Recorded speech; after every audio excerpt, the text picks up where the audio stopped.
Narescue ang isang sanggol na ibinebenta umano online ng sariling ama. Paghihiganti umano ang motibo ng suspect. Saksi, si John Consulta.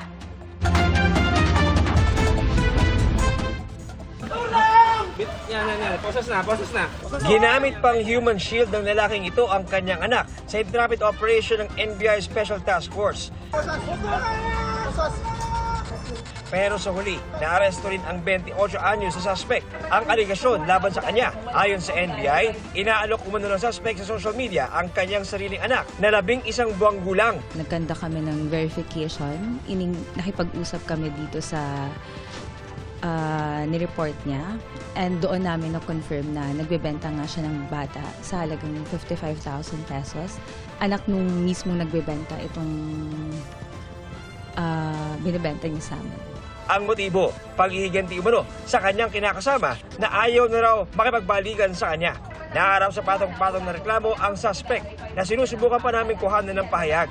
Kinasuhan naman natin siya ng child trafficking at resistance and disobedience to persons in authority.